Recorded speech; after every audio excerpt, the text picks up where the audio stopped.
अस्सलामुअलैकुम नाजरीन, मैं हूं आयशा जुल्फ़िकार और आप देख रहे हैं प्रोग्राम पासबान इस्लाम। नाजरीन, 14 फरवरी 2019 ये वो दिन है जब भारतीय हुकूमत ने मुनज़्ज़म मनसूबाबंदी के तहत एक जाली ड्रामा रचाया। मकबूजा कश्मीर के इलाके पुलवामा में भारत ने खुद अपने 40 फौजी मरवाए और हस्बे रिवायत इल्ज़ाम पाकिस्तान पर लगा दिया। इसके बाद 26 फरवरी 2019 को भारतीय तैयारों ने रात के अंधेरे में सर्जिकल स्ट्राइक के नाम पर पाकिस्तान की फिजाई हुदूद की खिलाफ वर्जी की। आजाद कश्मीर के इलाके बालाकोट के करीब जंगल में बम फेंके और फरार हो गए। भारतीय फजाइया के इस जाली सर्जिकल स्ट्राइक का भांडा पाकिस्तान ने आलमी मीडिया को मौके पर ले जाकर फोड़ा।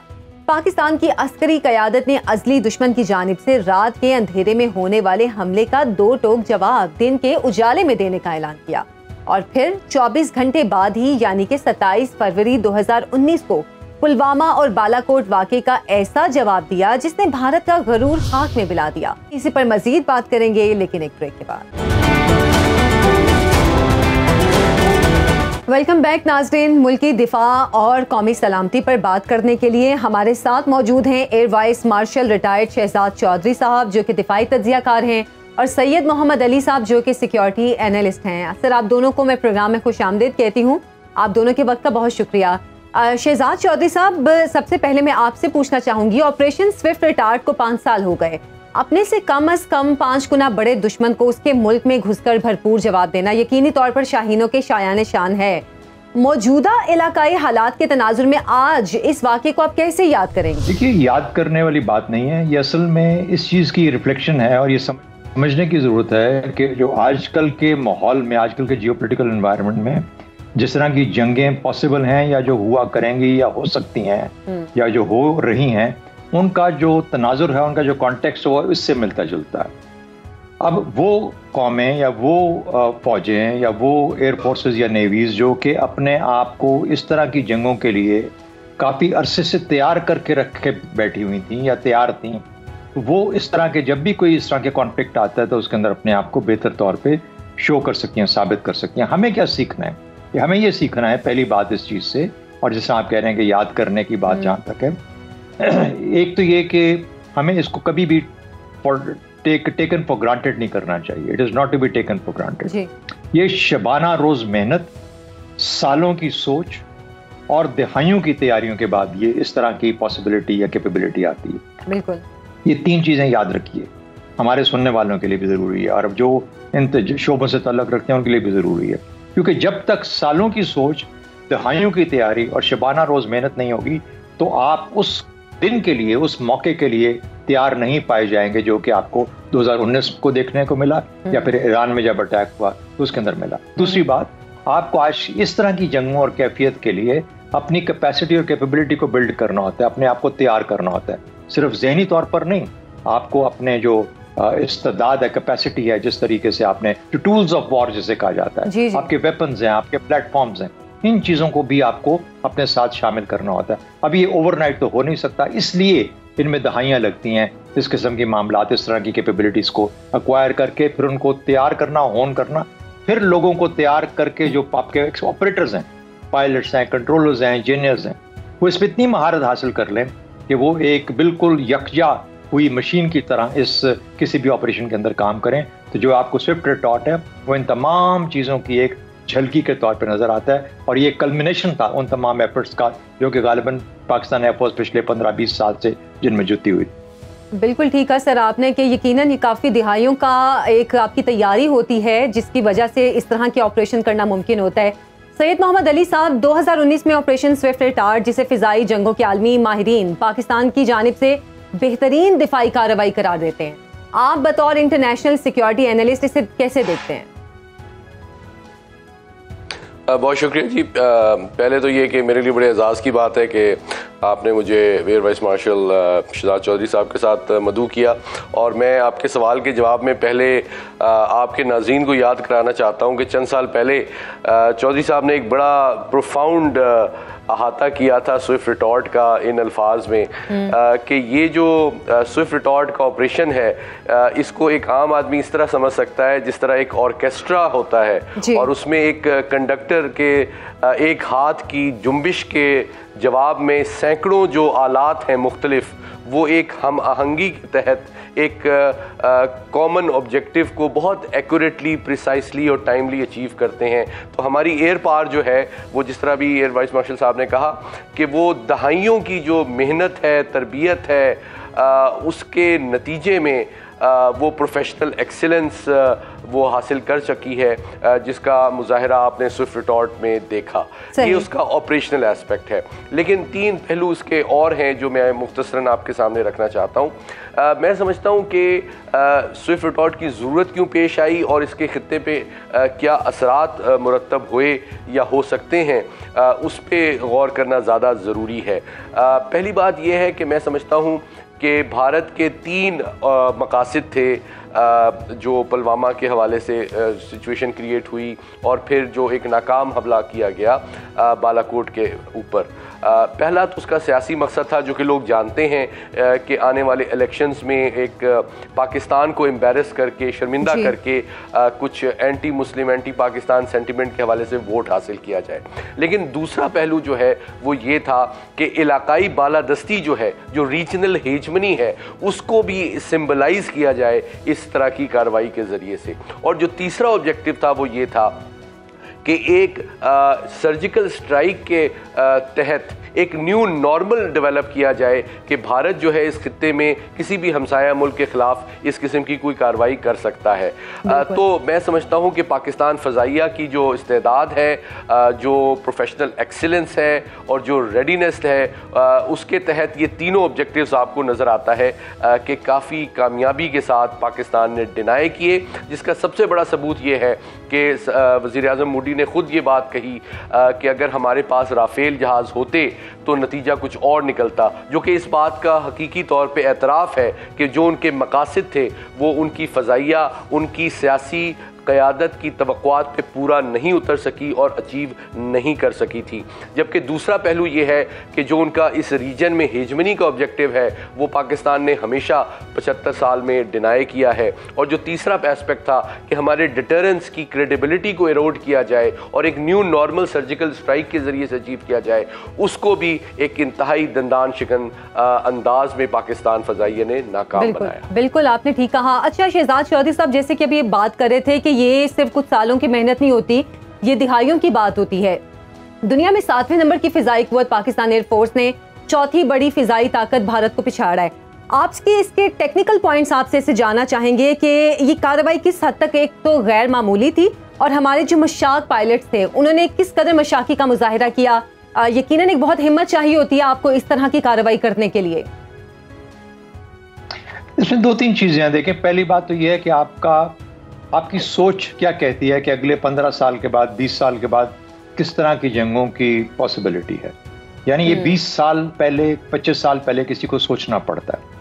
उसके बाद वो कहता है कि अगर ये, इसका मतलब है कि उसकी सोच इतनी वसी और इतनी दूर तक होनी चाहिए कि वो 15-20 साल के अंदर जो जंगों की कैफियत है, जो टूल्स ऑफ वॉर आ रहे हैं, जो कि जिस किस्म के माहौल बन रहा है, उसके अंदर वो क्या कुछ पॉसिबिलिटीज हैं जो जिस किस्म की जंग हो सकती है। उसके बाद उसके लिए अपने आप को इक्विप करना, यानी सामान अपने आप को, हम हर सब कुछ अपनी तरफ से तो बनाते नहीं है, दुनिया से खरीदना पड़ता है, लेना पड़ता है, कहीं कैपेबिलिटी लेनी पड़ती है, कहीं उसको शुरू से फ्रॉम एबिनिशियो स्टार्ट करना पड़ता है अपने मुल्क के अंदर, उसको अपने खुद से बनानी पड़ती है। तीसरी बात, जब ये सब कुछ आ जाता है तो उसको इकट्ठा करने के बाद फिर अपने लोगों को वो महारत देना होती है कि वो इस तरह के काम, इस तरह के मिल के काम कर सकें। दूसरी बात सिनर्जी, और जिसका जिक्र भी किया डॉक्टर मोहम्मद अली साहब ने, सिनर्जी का मतलब ये होता है कि सबको यकजा करके मिल के किसी तरीके से उस नतीजे को हासिल करना जिसके लिए आप करना चाहते हैं। 1 और 1 2 भी होते हैं और 1 और 1 11 भी होते हैं। हमारे जैसी कौमों को जिनके पास वसाइल बहुत ज्यादा नहीं होते, उनको अपनी कैपेबिलिटीज और अपने वसाइल को 1 और 1 11 करके इस्तेमाल करना पड़ता है। बिल्कुल, ये भी ज़हन का काम है। तो जो एम्प्लॉयर है, जो प्लान्स करता है, जो प्लान बनाता है, जो सोचता है कि किस तरीके से मैं अपनी कैपेबिलिटीज को इस्तेमाल करूंगा, वो तमाम चीजें लेके आगे फिर उस लेवल पे लेके जाती हैं जहां पर आप दुश्मन को इस किस्म का जवाब देते हैं जिसका हल हासिल, वो जो कि डॉक्टर साहब ने आपसे जिक्र किया कि डिटर करना, ये बताना कि तुम अगर मुझ पे कभी ऐसी बुरी नजर डालोगे तो मेरे पास ये एबिलिटी है कि मैं तुम्हारे घर में जाके तुम्हें वहां पे मारूंगा जहाँ पे तुम्हें बहुत पेन होगा, बहुत पनिशमेंट सख्त होगी तुम्हारे लिए। बिल्कुल। तो ये जो पेन और पनिशमेंट का डर है, ये डिटरेंस क्रिएट करता है। और अगर आप चुप करके बैठे रहते, ये ना कदम उठाते, चाहे वो ईरान में हुआ या जब स्विफ्ट रिटॉर्ट में हुआ, तो वो दोनों मुल्क ये समझते कि हम हावी हो गए इस कौम के ऊपर। तो जब पाकिस्तान एयरफोर्स ने ये जवाब दिया या पाकिस्तान की मिलिट्री ताकत ने ये फैसला किया कि हमने इस तरीके से जवाब देना है, तो उस जवाब का मतलब ये था कि खबरदार, ये हमें कमजोर मत समझना, हम वहां पे जाके मारेंगे जहां पे तुम्हें बहुत तकलीफ होगी। तो इसलिए ये है डिटरेंस का बेसिक कॉन्सेप्ट। तो इसलिए मेरा ख्याल है कि वो डिटरेंस को रीस्टैब्लिश किया गया, रीइंफोर्स किया गया, और ये बताया गया कि जरूरी नहीं कि हम एटम बॉम्ब को या न्यूक्लियर कैपेबिलिटी की ही बात करें। हमारे पास हमारी जो आम कन्वेंशनल वसाइल हैं, हम उनके साथ भी वो हासिल कर लेंगे, वो ऑब्जेक्टिव्स हासिल कर लेंगे जो कि हमारा मकसद है, जिस तरीके से हम पैगाम आपको देना चाहते हैं। तो मेरा ख्याल है ये है जिस तरीके से कि हमें इसको देखना चाहिए। और दुनिया को ये पैगाम देना भी बहुत ज़रूरी था इन दोनों मामलात में, चाहे वो ऑपरेशन स्विफ्ट रिटार्ट वाला मामला है या ईरान वाला, जैसे कि अभी आपने भी बात की। सैयद मोहम्मद अली साहब, पुलवामा वाक़े को बुनियाद बनाकर पाकिस्तान पर चढ़ दौड़ने की कोशिश की गई भारत की जानिब से, और हम जानते हैं भारत का हमेशा से यही वतीरा रहा है। ऑपरेशन स्विफ्ट रिटार्ट के बाद एक दिफाई मुबस्सिर की हैसियत से आपने गुज़श्ता 5 सालों के दौरान भारतीय जारिहाना रवैये का लेवल कहाँ देखा है?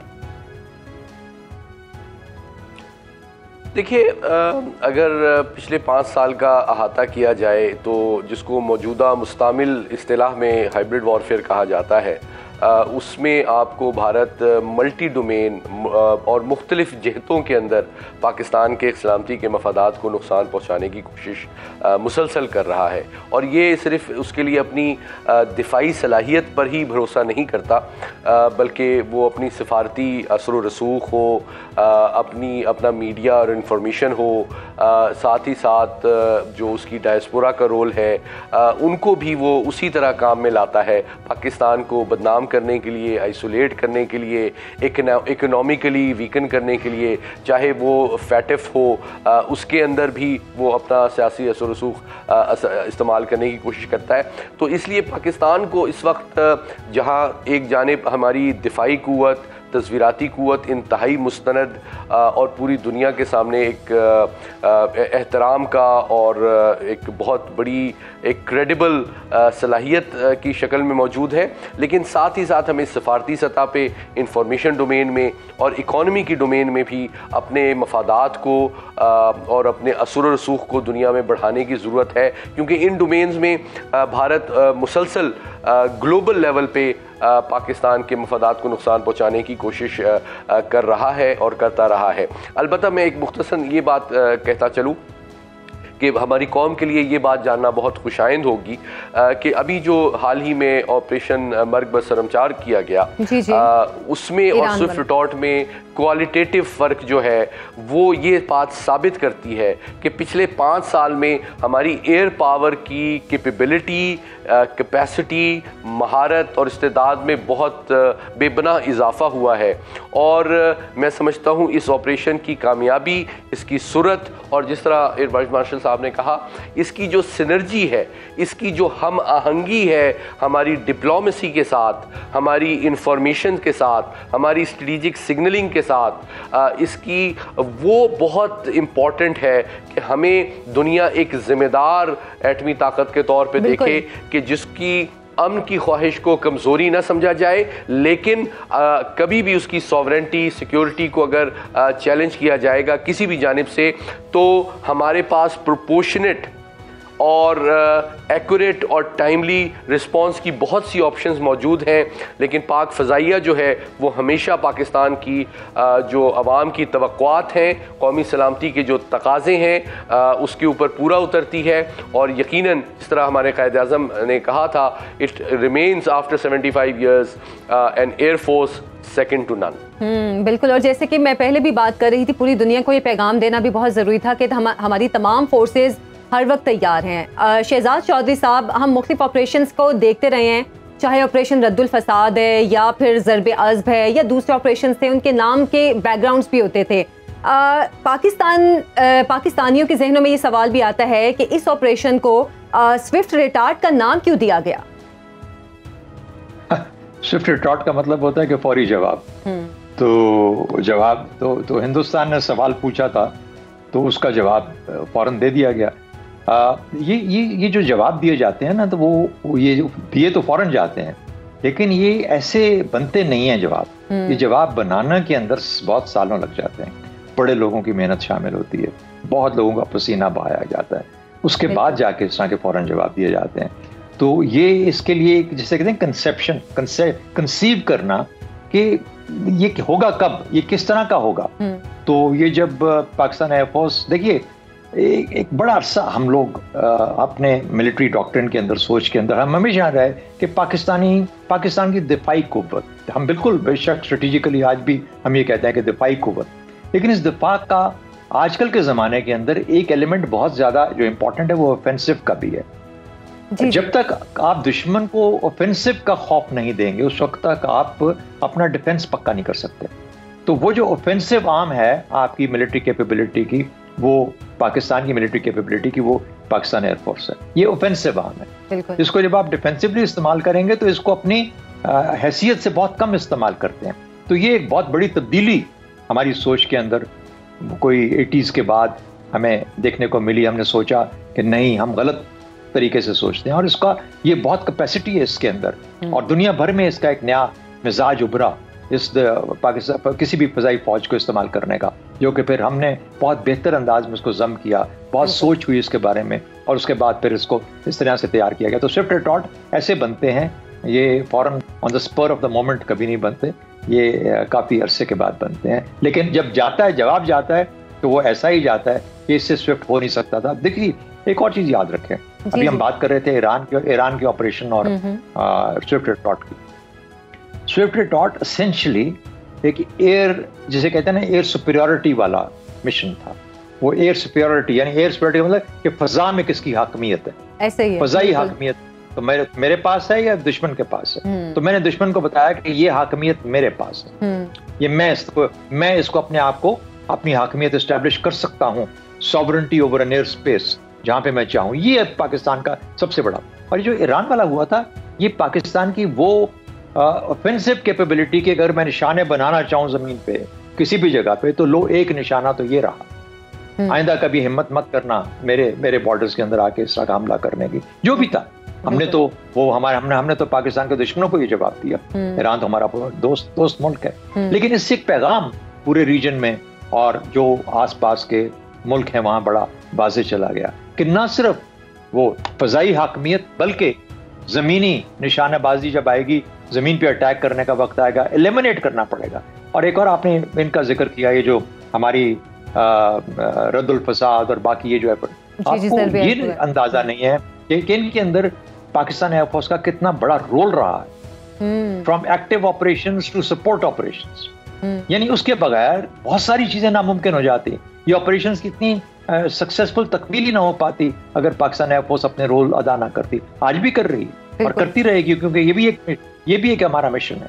तो ये वो चीजें हैं जो कि स्विफ्ट रिटॉर्ट हो या कोई और चीज हो, उसको पॉसिबल बनाते हैं। गुफ्तगू का सिलसिला आगे बढ़ाएंगे एक ब्रेक के बाद। वेलकम बैक नाजरीन, प्रोग्राम में आपको फिर से खुश आमदीद कहती हूँ। Air vice marshal retired Shahzad Chaudhry साहब और सैयद मोहम्मद अली साहब हमारे साथ मौजूद हैं, उनसे गुफ्तगू का सिलसिला आगे बढ़ाते हैं। शहजाद चौधरी साहब, हम देखते हैं पाक फ़िज़ाइया के पायलट 27 फरवरी 2019 से पहले 65 और 71 की जंग में भी गैर मामूली जंगी सलाहियतों का मुजाहिरा कर चुके हैं, और हाल ही में ईरानी जारहियत का भी मौसर जवाब दिया।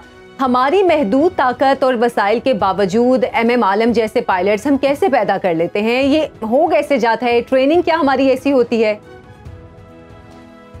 जी, कोई दुनिया में काम बगैर मेहनत के तो नहीं मिलता, और उसके लिए उससे पहले जो चीज़ होती है वो ये होती है कि आपके अंदर अपना यकीन क्रिएट करना होता है कि क्या आप वाकई इतनी मेहनत करके अपने आप को उस मकाम पे पहुंचाना चाहते हैं जहां पर अपने काम के अंदर, अपने प्रोफेशन के अंदर, जो कि आप समझते हैं कि एक्सीलेंस के लेवल पे ले जाता है आपको।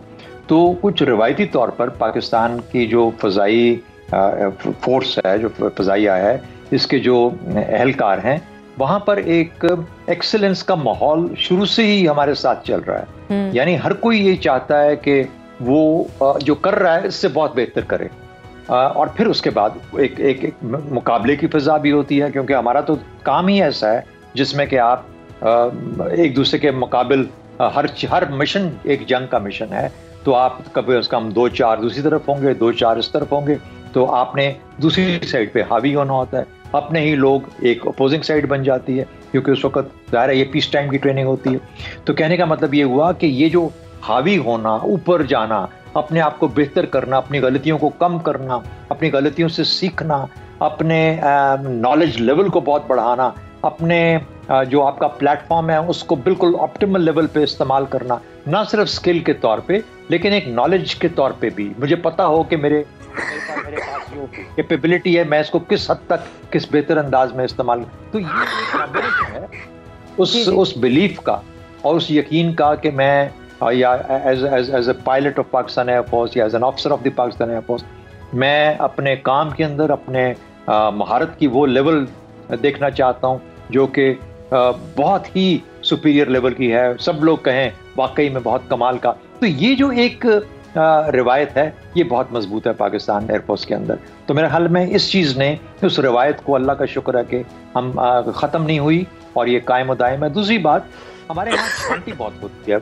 एयरफोर्स के अंदर, यानी अगर मिसाल के तौर पे 50 लोग अफसर बने हैं तो जरूरी नहीं कि सब पायलट बन जाएंगे। अच्छा। अफसर आप बन सकते हैं लेकिन पायलट हो सकता है 20-25 बने, उनमें से उन 20-25 में से हो सकता है कि फाइटर्स में सिर्फ 10-12 जाएं या 8-10 जाएं सिर्फ। उन 8-10 में से फिर मुख्तलिफ लेवल्स पे छांटी होती रहती है कि वो क्या इस काबिल की महारत उस लेवल पे है कि इसको आगे प्रमोट किया जा सके, अच्छा। आगे ले जाया जा सके।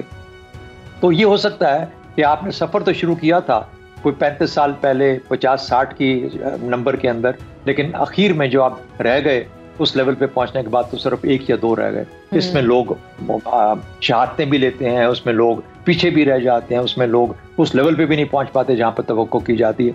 तो इतना कंपेटिटिव एनवायरनमेंट है, इतना कि पिनिकल पे जाना, उस जगह पे पहुंचना, और खासतौर पर प्रोफेशनल कॉम्पिटेंस के अंदर एक बहुत ही एक जैसे कहते हैं कि मुश्किल और खून पसीने वाला काम है। ये आसान काम नहीं है वो महारत हासिल करना किसी भी चीज के अंदर, बेशक किसी भी चीज के अंदर। आप अपने किसी शोबे में देख लें, आप आमियाना तौर पर भी शोबे के आप उसका हिस्सा बन सकते हैं, और अगर आप बहुत ही कमाल का महारत हासिल करना चाहते हैं, दर्जा पाना चाहते हैं उसके लिए, लेकिन जितना बड़ा दर्जा पाना चाहते हैं उतनी मेहनत की जरूरत है। पाकिस्तान एयरफोर्स का फर्क ये है कि ये रिवायत अभी तक जिंदा है, कायम है, और इसको पहचाना जाता है और इसको रिवॉर्ड किया जाता है, और इंशाल्लाह ये रिवायत कायम भी रहेगी। हमारी दुआएं हैं अपने फोर्सेस के साथ। सैयद मोहम्मद अली साहब, भारत अददी लिहाज से फौजी साजो सामान के एतबार से पाकिस्तान से कम 4-5 गुना बड़ी फिजाइयाँ रखता है। ऑपरेशन स्विफ्ट रिटार्ट की सूरत में पाकिस्तान के मौसर जवाब ने उसकी चौथी बड़ी फिजाई ताकत का पोल खोल के रख दिया। इस वाक़े ने खित्ते में भारत की चौधराहट को भी कारी ज़रब लगाई। आप इस तमाम तर सूरत हाल पर क्या कहेंगे? क्या हम ये कह सकते हैं कि भारत ने इस ऑपरेशन से कोई सबक सीखा है? देखें, आपके सवाल के 2 पहलू हैं। पहली बात ये कि जो अददी बरतरी है ये एक तारीखी हकीकत है जिसका पाकिस्तान और खुसूसन पाक फ़ज़ाइया को पिछले 75 साल में सामना रहा है और मुस्तक़बिल में भी रहेगा। तो मेरी राय में पाक फ़ज़ाइया ने एज आ सिक्योरिटी एनालिस्ट मैं समझता हूँ कि बहुत विज़डम के साथ और बहुत एस्ट्यूटनेस के साथ इस क्वांटिटेटिव इन्फीरियॉरिटी को क्वालिटेटिव सुपीरियॉरिटी से कंपेंसेट किया है। जी मैं कह ये रहा हूँ कि एक आपकी सुपीरियर ट्रेनिंग, आपकी सुपीरियर मोटिवेशन, आपका superior mastery and superior skill of maintaining, operating, flying all sorts of weapon systems, और साथ ही साथ इनकी इंटरनेशनल एक्सपोजर, दुनिया की बेहतरीन फोर्सेस के साथ ट्रेनिंग, जॉइंट एक्सरसाइजेज, इनका एक इंटेलेक्चुअल ट्रेडिशन भी एवीएम साहब बेहतर जानते हैं, वो भी बड़ा वाइब्रेंट है कि दुनिया में स्ट्रेटेजिक थिंकिंग, एरोस्पेस की डिफरेंट जहतों के अंदर क्या तब्दीलियाँ, तरक्कियाँ आ रही हैं, उनके ऊपर नज़र रखना, साथ ही साथ जदीद तरीन हथियारों का हुसूल और उनकी ऑपरेशनल कैपेबिलिटी को कटिंग एज लेवल पे, हाईएस्ट लेवल ऑफ रेडीनेस पे मेंटेन करना, ये वो मैं समझता हूँ ट्रेडिशंस हैं, ये रवायात हैं पाक फ़ज़ाइया की, जिनको इन्होंने बड़े मेहनत के साथ, कुर्बानियों के साथ और सब्र व तहम्मुल के साथ मेंटेन किया है, जिसकी वजह से जिसका इजहार आप स्विफ्ट रिटॉर्ट या मर्ग बसरमचार में तो देखते हैं, लेकिन उसके पीछे जिस तरह कहा गया कि दहाइयों की मेहनत, रातों की नींद, खून पसीना लगा होता है, कि जिस तरह आप एक बहुत अच्छे फास्ट बॉलर को आप देखते हैं कि बहुत ज़बरदस्त उसने एक यॉर्कर किया होता है और एक बहुत ज़बरदस्त बैट्समैन को एक बॉल पे आउट कर दिया होता है, तो आप उस बॉल को तो एंजॉय करते हैं, लेकिन लोग ये कम जानते हैं कि उसके पीछे उसने कितने सालों मेहनत की होती है उस स्किल, उस प्रिसिशन, उस स्पीड और उस एक्यूरेसी को मास्टर करने के लिए।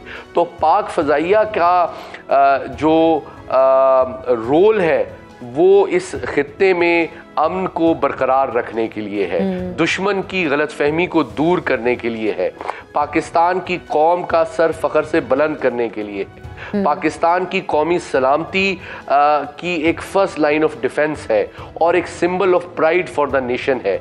तो ये वो तमाम चीज़ें जो हैं, इसके पीछे बहुत ज़्यादा मेहनत है, कैरेक्टर, कॉम्पिटेंस, ये दो ऐसी वैल्यूज़ हैं जिसकी बेसिस पे आपको पाकिस्तान फ़ज़ाइया का हर अफसर और जवान वो मोटिवेशन, वो कमिटमेंट और प्रोफेशनल एक्सीलेंस के लिए हर वक्त कोशा नज़र आता है, जो कि जिसकी वजह से न सिर्फ पाकिस्तान की कौम की उम्मीदों पे और तवक्कुआत पे भी वो पूरा उतरते हैं, बल्कि पूरी दुनिया की जो बेहतरीन एयर फोर्सेस हैं, इंक्लूडिंग जो बड़ी पावर्स की, वो भी बहुत रिस्पेक्ट देती हैं पाक फ़ज़ाइया को। बिल्कुल बिल्कुल ठीक है सर आपने। शहजाद चौधरी साहब, पाक फ़ज़ाइया की फ़ौजी सलाहियत का मुज़ाहिरा तो आम कई बार देख चुके हैं और हाल ही में 2-3 वाक़यात ऐसे हुए हैं जो सबके जहनों में ताज़ा हैं, लेकिन अगर हम मादी एतबार से देखें तो हमारी फ़ोर्स किस कदर मसाइल का शिकार है, एक आम पाकिस्तानी को शायद इसका इल्म भी नहीं है। आप एक अरसे तक फ़ज़ाइया का हिस्सा भी रहे हैं, इस हवाले से आगाह कीजिएगा कि हमारे इक्विपमेंट की इस वक्त क्या हालत है और बाकी मामलात कैसे हैं। मेरा ख्याल है सबसे बड़ी जो इसकी क्रेडिट है ना, जो हमें शाबाश देनी चाहिए, वो अपनी कौम को देनी चाहिए, जिसने बहुत मुश्किल हालात के अंदर पाकिस्तान की दिफाई ज़रूरियात के लिए कुछ ना कुछ हमेशा स्पेयर किया और उनको ये एनेबल की कि वो अपनी ज़रूरियात को पूरा कर सकें। हमने पाकिस्तानी अफवाज, चाहे वो फौज थी, नेवी थी, एयर फोर्स थी, तीनों की ज़रूरियात को जहाँ तक अपनी हद से ज़्यादा बढ़ के हमने उनको सपोर्ट किया, और मेरे ख्याल में कि ये कुर्बानी पाकिस्तानी कौम की वो है जिसको कि हम जब हम उसका हिस्सा होते हैं उन अफवाज का, हम कभी भी नहीं भूल सकते कि हम पे कितना बड़ा कर्ज है इस कौम का, जिसको कि हमें पूरा करना है, जिसके ऊपर हमने कभी फेल नहीं होना। तो ये सबसे बड़ी बात तो ये होती है।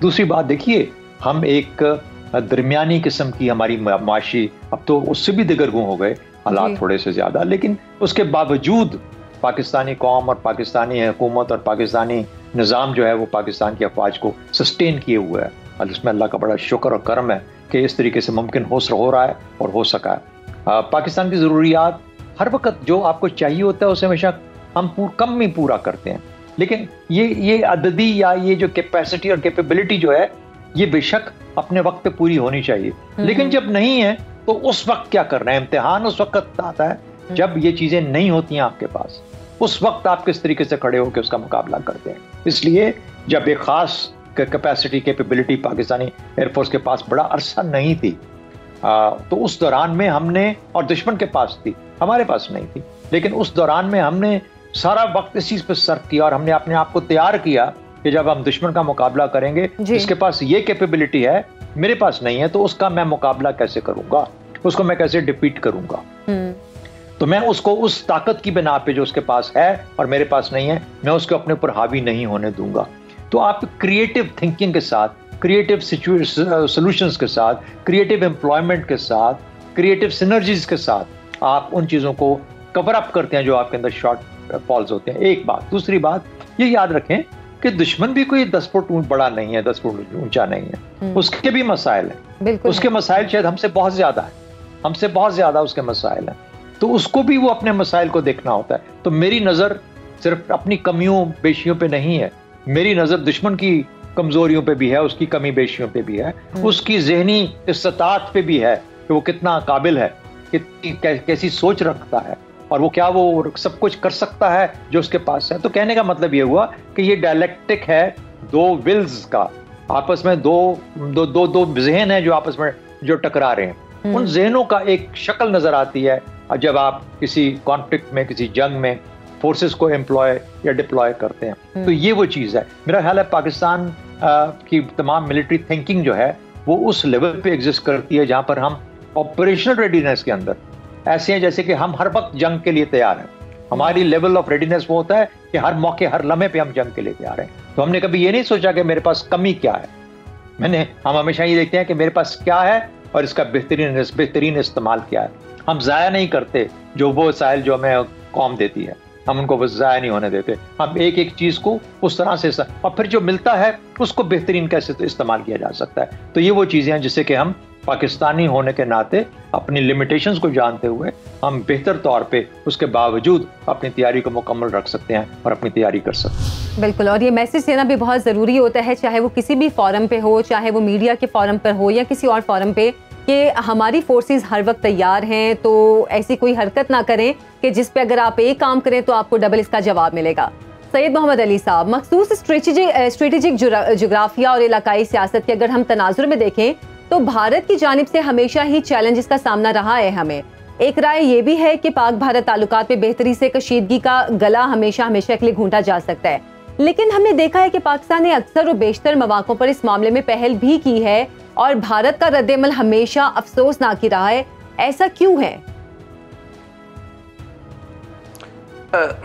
देखिए, इसमें 2-3 पहलू हैं। पहली बात तो ये है कि मैं आपसे मुत्तफिक हूँ कि पाकिस्तान 1947 से पूरी तारीख़ में इस इलाकाई सलामती और अमन का ख्वाह रहा है, और मसला कश्मीर के हवाले से भी हमारी आज तक यही पॉलिसी है कि इसको एक मुज़ाकरात के ज़रिए से एक देरपा जो है और मुस्तकिल इसका पुरअमन हल निकाला जाए। लेकिन बदकिस्मती से चूँकि मैंने जिस तरह पहले भी गुजारिश की कि भारत जो है उसकी जो सोच है उसकी 2 पहलू हैं। एक पहलू तो ये है कि वो एक आलमी ताकत बनना चाहता है, और वो आलमी ताकत कैसे बनेगा अगर वो अपने खित्ते के जो छोटे हमसाया ममालिक हैं उनको वो डोमिनेट नहीं कर सकता, तो वो आलमी सतह पे अपने आप को ताकत कैसे गर्दानेगा। तो मेरा ख्याल है कि एक कोताह नजरी वहाँ ये पाई जाती है कि इलाकाई बालादस्ती जो है हमसाया ममालिक के ऊपर कायम करके वो शायद अपना कद काठ अपने वोटर्स के सामने, अपनी आवाम के सामने और बैनुल-अक़वामी बरादरी के सामने बढ़ा सकता है। एक तो उसकी बुनियादी वजह ये है। दूसरी बात ये है कि जिस तरह मैंने शुरू में गुजारिश की हाइब्रिड वॉरफेयर के हवाले से, तो देखिए तकरीबन 40 साल जो पिछले गुजरे हैं उसमें भारत की मुसलसल जितनी भी उनकी स्ट्रेटेजिक थिंकिंग है, डॉक्ट्राइनल थिंकिंग है, उसका महवर ये रहा है कि किसी तरह पाकिस्तान के ऊपर बालादस्ती कायम की जाए।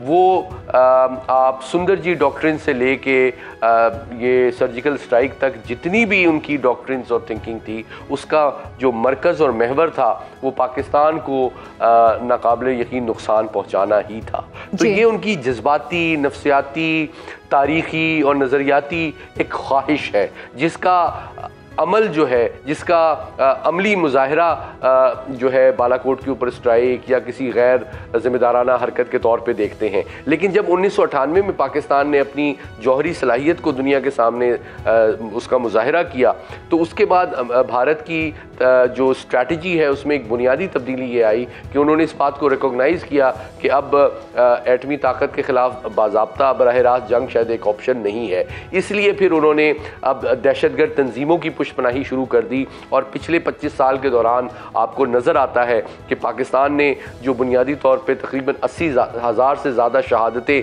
हमारे फ़ौजियों, सिविलियंस ने दी हैं, वो दरअसल एक इनडायरेक्ट वॉरफेयर है जो कि भारत मुख्तलिफ सब नेशनलिस्ट और रिलीजियस जो दहशतगर्दी के अंदर मुलविस तंजीमें हैं उनकी पुष्ट पनाही और मदद करके पाकिस्तान को उसी तरह नुकसान पहुँचाने की कोशिश आज भी कर रहा है, एक मुख्तलिफ अंदाज में, क्योंकि उसको इस बात का एहसास है कि पाकिस्तान की फ़ज़ाइया, पाकिस्तान की बहरिया, पाकिस्तान की फ़ौज जो है वो इतनी मुस्तैद हैं, इतनी तैयार हैं कि वो उनके ख़िलाफ़ कोई भी जो उनकी जारियत है वो शायद कामयाब नहीं होगी। इसलिए पाकिस्तान को अंदर से वीक किया जाए, पाकिस्तान की कौम और रियासत के दरमियान गलतफहमियाँ पैदा की जाएँ, पाकिस्तान को दुनिया में माशी तौर पर वीक किया जाए, पाकिस्तान को सिफारती तौर पर बदनाम किया जाए, पाकिस्तान के सोशल मीडिया के ज़रिए से हमारी नौजवान नस्ल को गुमराह किया जाए और उनको हमारी रियासत और हुकूमत से बददिल किया जाए,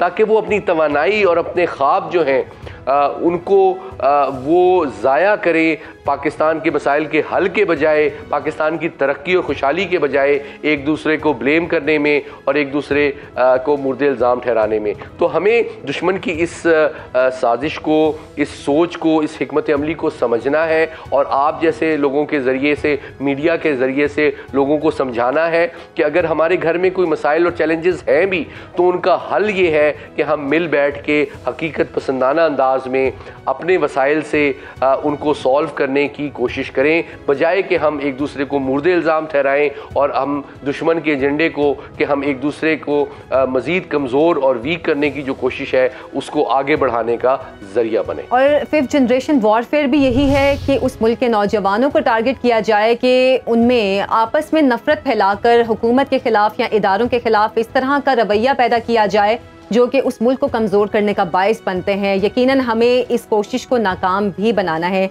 बहुत शुक्रिया सर आप दोनों का, सैयद मोहम्मद अली साहब और air vice marshal retired Shahzad Chaudhry साहब, आप दोनों का बहुत शुक्रिया। तो नाजरीन, प्रोग्राम के अख्तिताम में मैं यही कहूँगी कि ऑपरेशन स्विफ्ट रिटार्ड हो या फिर मर्गे बार सरम 4, पाकिस्तानी फोर्सेस हर वक्त हर लम्हा तैयार हैं अपने मुल्क और अपनी आवाम की हिफाजत के लिए। आज के प्रोग्राम से मुझे इजाज़त दें। अल्लाह हाफिज़।